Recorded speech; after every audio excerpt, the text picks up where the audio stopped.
जी, अदील ख़ान साहब की तकरीरों से ये वाज़ेह है कि वो कहीं न कहीं पाकिस्तान के लिए सदारती निज़ाम लाने का मौक़िफ़ रखते हैं।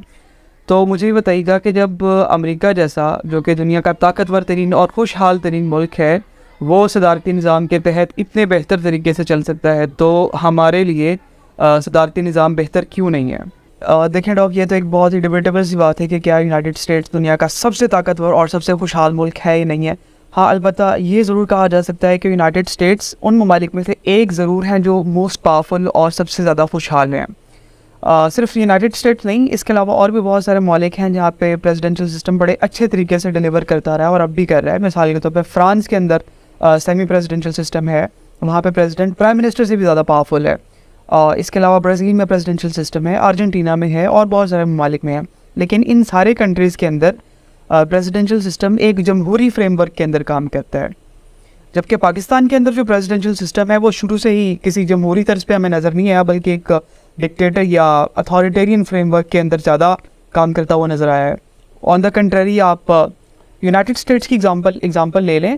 बज़ाहिर वहाँ पे जो एग्जेक्टिव पावर है वो प्रेसिडेंट के पास है, लेकिन उसकी पावर को चेक और बैलेंस करने के लिए स्टेट के जो दूसरे दो अहम एलिमेंट हैं, जिसके अंदर पहला पार्लियामेंट है जो लेजिस्लेशन है उनकी, दूसरा उनकी जुडिशरी जो अदालत है वहाँ की, और ये तीनों मिलकर स्टेट के तीन अहम पिलर बनाते हैं। और इन तीनों में से कोई दो या कोई एक अगर कोई ऐसा स्टेप उठाए जो स्टेट के मफाद के अगेंस्ट है या ह्यूमन राइट्स के अगेंस्ट है या किसी भी तरह से नेगेटिव है, तो दूसरे दो या एक उसके इस एक एक्ट को अपनी पावर्स इस्तेमाल करते हुए, अथॉरिटीज़ इस्तेमाल करते हुए रिवर्ट कर सकते हैं। तो ये एक बेहतरीन डेमोक्रेसी की मिसाल है।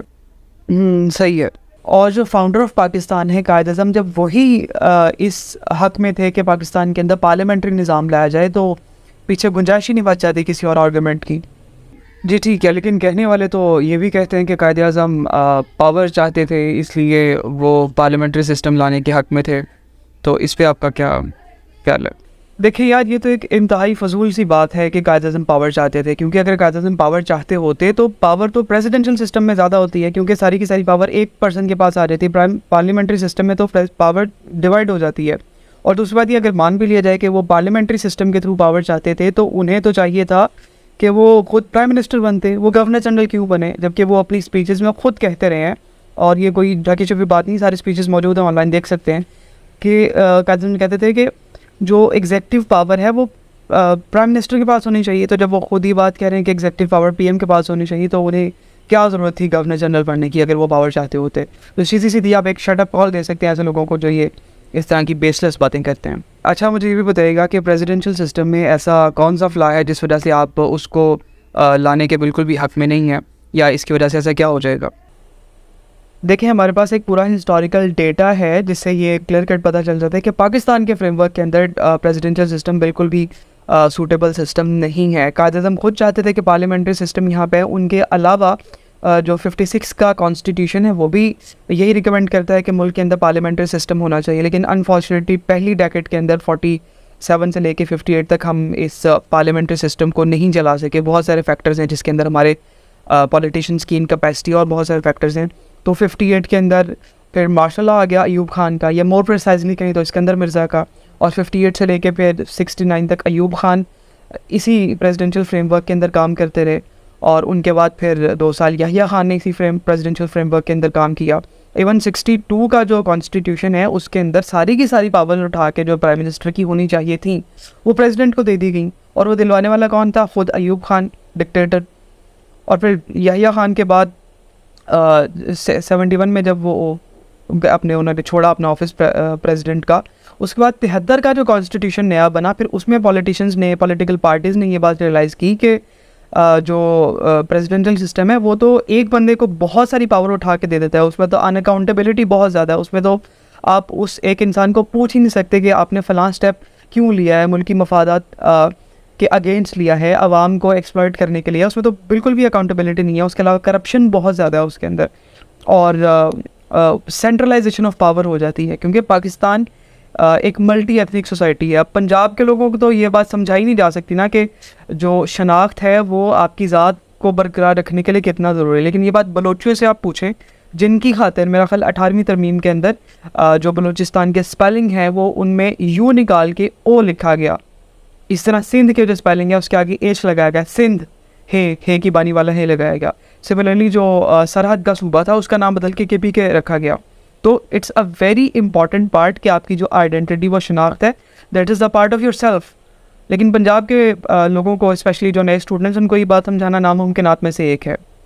सो बात कहने का मकसद ये है कि पाकिस्तान एक मल्टी एथनिक सोसाइटी है जिसमें सारे के सारे स्टेक होल्डर्स को साथ लेके चलना ज़रूरी है अगर मुल्क को हमने खुशहाली की तरफ लेके जाना है। और ये काम प्रेसिडेंट नहीं कर सकता क्योंकि वो उसकी जो पावर है वो बिल्कुल कंसनट्रेटेड होती है एक हाथ के अंदर, जबकि पार्लियामेंट से आने वाला प्राइम मिनिस्टर इस काम को ज़्यादा बेहतर तरीके से कर सकता है।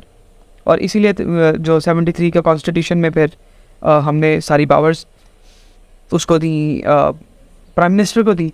लेकिन 73 के बाद आने वाले जो प्रेसिडेंट थे उन्होंने भी तो यही किया, सेंट्रलाइजेशन ऑफ पावर की एंड ऑल दैट। जी बिल्कुल, क्योंकि ट्रेंड बन चुका था पिछले 2-3 डेकेड्स के अंदर। हमने जो प्रेसिडेंशियल सिस्टम बिल्कुल एक अथॉरिटेरियन और डिक्टेटरशिप के फ्रेमवर्क में हमने चलाया था, उससे यही ट्रेंड बन चुका था कि जो भी मुल्क का चीफ एग्जीक्यूटिव आएगा, चाहे वो प्राइम मिनिस्टर हो या प्रेसिडेंट हो, वो इसी फ्रेमवर्क के अंदर चलाएगा और अपनी सारी की सारी पावर्स जो हैं वो अपने ऑफिस तक ही महदूद रखेगा, जिस वजह से इनके क्लैशेस रहे जुडिशरी के साथ भी, मिलिट्री के साथ भी। और इसी वजह से फिर आगे जाके 77 में दोबारा मार्शल लॉ लग गया, क्योंकि इनकी इनकैपेसिटी थी पॉलिटिकल गवर्नमेंट्स की। और फिर जनाब ने 77 में अपने आप को प्रेसिडेंट डिक्लेयर करवा के मार्शल लॉ लगवा लिया। और फिर वो जब तक त्यारा फटा नहीं तो वो मुसल्लत रहे हैं 88 तक पाकिस्तान के ऊपर उसी प्रेसिडेंशियल वाले फ्रेमवर्क। बल्कि फिर 85 के अंदर ना उन्होंने 18वीं नहीं 8वीं तरमीम के तहत सारी की सारी जो प्राइम मिनिस्टर की पावर्स थी वो दोबारा से प्रेसिडेंट को दिलवा दी, ताकि जनाब को पूछने वाला कोई ना हो। लेकिन मेरा ख्याल है 88 के बाद आने वाली जो गवर्नमेंट्स थी वो काफ़ी हद तक डेमोक्रेटिक स्पिरिट शो करती रही है ना। चले जी, बीच में डेमोक्रेसी की बात कर रहा हूँ और बात करते करते बीच में लाइट चली गई। एनीवेज डॉक, ये भी जो 88 के बाद जो गवर्नमेंट्स थी वो भी कोई ट्रू डेमोक्रेटिक फ्रेमवर्क में काम नहीं करती रही है, बल्कि वो जो 73 से 77 के दरमियान 4 साल की गवर्नमेंट्स थी उन्होंने जो चांद चढ़ाए हैं, तकरीबन ये गवर्नमेंट भी उसी एरा का रेप्लिका था। इनके भी बिल्कुल उसी तरह से मिलिट्री के साथ, जुडिशरी के साथ क्लैशेस और वही ट्रेंड अपनी पावर्स को अपने ऑफिस तक रखना। बल्कि 88 से लेकर 97 तक के दरमियान जो प्रेसिडेंट रहे हैं वो अपनी पावर्स को एक्सरसाइज करके लोगों को अपनी पोस्ट से डिज़ोल्व करते रहे हैं। हाँ, अलबत्ता आखिरी 2 साल जो हैं वो काफ़ी बेहतर नज़र आए हैं। इसके बाद फिर 99 में दोबारा से मुशर्रफ एरा स्टार्ट हो गया, जिसने 99 से 2000 तक चीफ एग्जीक्यूटिव के नाम से कंट्री को रूल किया और उसके बाद फिर रेफरेंडम करवा के जनाब प्रेसिडेंट बन गए। और हाँ, 2008 के बाद हमें एक ट्रू डेमोक्रेटिक ट्रांजिशन नज़र आती है, जिसमें फिर पॉलिटिकल पार्टीज़ ने दोबारा से मेन स्ट्रीम में आके 18वीं तरमीम की और 1985 में जो 8वीं तरमीम के तहत सारी की सारी पावर्स प्राइम मिनिस्टर की प्रेसिडेंट को दे दी गई थी, उसको रिवर्स किया गया और बाकी सारे के सारे एक्ट्स किए गए। सो 2008 से 10 के बाद के जो एरिया हैं वो काफ़ी हद तक डेमोक्रेटिक स्पिरिट में हमें काम करते हुए नज़र आते हैं। इसके बाद बेहतरी करना शुरू हुई है मेरे ओपिनियन में। अच्छा आदि, मेरा ख्याल है अभी तक हमने सिर्फ हिस्टोरिकल कॉन्टेक्स्ट में पार्लियामेंट्री और प्रेसिडेंशियल सिस्टम को डिस्कस किया है। मेरा ख्याल है जो टेक्निकल सारे इनके पर्क्स एंड प्रिविलेजेस हैं, या इसको बेनिफिट्स और डिसएडवांटेजेस कहेंगे, वो सारे के सारे रह गए हैं। अब क्योंकि अब लाइट इस वक्त गई हुई है तो आपके फेस पर लाइट भी नहीं आ रही है, तो मेरा ख्याल है हम इसको लाइट आने के बाद एक और वीडियो में बाकी डिस्कशन को कंक्लूड करेंगे। Thank you so much. जी ज़रूर, थैंक यू वेरी मच।